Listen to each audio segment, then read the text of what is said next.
Israel और Hamas के बीच 17 दिन से चल रही जंग जारी है। इसी बीच अब हमास के लड़ाके थोड़ी नरमी बरतते दिखाई देने लगे हैं। हमास के लड़ाकों ने सोमवार शाम 2 और बंधकों को रिहा किया। ये दोनों बंधक इजराइल के हैं और दोनों ही बुजुर्ग महिलाएं हैं। हमास ने दोनों की रिहाई के पीछे मानवीय कारण बताया। हमास का कहना है कि दोनों महिलाओं के खराब स्वास्थ्य को ध्यान में रखकर रिहाई का निर्णय लिया गया है। वहीं इजराइल ने रिहाई के लिए मिस्र और रेड क्रॉस संगठन को धन्यवाद दिया है। इससे पहले हमास ने गाजा में बंधक बनाकर रखी गई अमेरिका की महिला जूडिश और उसकी बेटी नताली रानान को रिहा किया था। इन दोनों को भी मिस्र के साथ राफा क्रॉसिंग के जरिए रिहा किया गया था। आपको बता दें कि हमास ने 7 अक्टूबर को इजराइल पर अचानक हमला बोला था। वहां बर्बरता की गई और बड़ी संख्या में लोगों को बंधक बनाकर गाजा ले गए थे।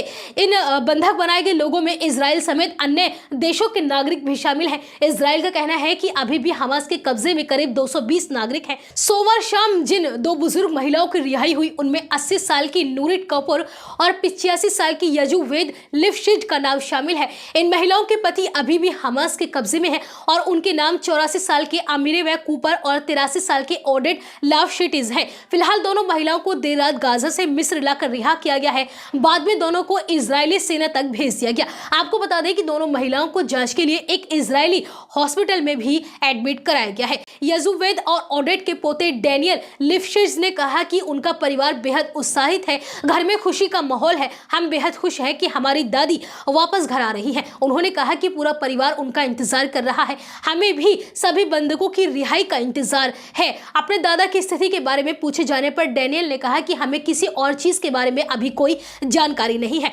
लिफ्टिश की बेटी शेरोन ने कहा कि हमारी मां सोते समय ऑक्सीजन का उपयोग करती है, पीठ में गंभीर दर्द से पीड़ित है। कूपर के बेटे रोनेटम ने बताया कि अगर हमारी दादी को दवाई नहीं मिलेगी तो वो ज्यादा समय तक जिंदा नहीं रह पाएंगी। वहीं मिस्र के टीवी स्टेशन अल काहिरा न्यूज ने कहा कि बंधकों को मिस्र के राफा क्रॉसिंग के माध्यम से रिहा कर दिया गया है। उन्होंने दावा किया है कि यह सफलता मिस्र के लंबे प्रयासों के बाद मिली है। रेड क्रॉस की अंतर्राष्ट्रीय कमेटी ने एक्स पर एक पोस्ट में कहा कि हमने बंधकों की रिहाई में मदद की है। उन्होंने आज शाम गाजा से बाहर लाया जा रहा है। देर रात प्रधानमंत्री कार्यालय ने पुष्टि की कि दोनों महिलाओं को रिहा कर दिया गया है और उन्हें इजरायली बलों को सौंप दिया गया है। महिलाओं को अस्पताल भेजा गया है। वहां उनके परिवार के सदस्य पहले से ही उन महिलाओं का इंतजार कर रहे थे। सरकार ने लिफ्टिस और कूपर को मुक्त कराने और उनका वापस इजराइल भेजने में मदद करने के लिए मिस्र और रेड क्रॉस दोनों को धन्यवाद दिया है।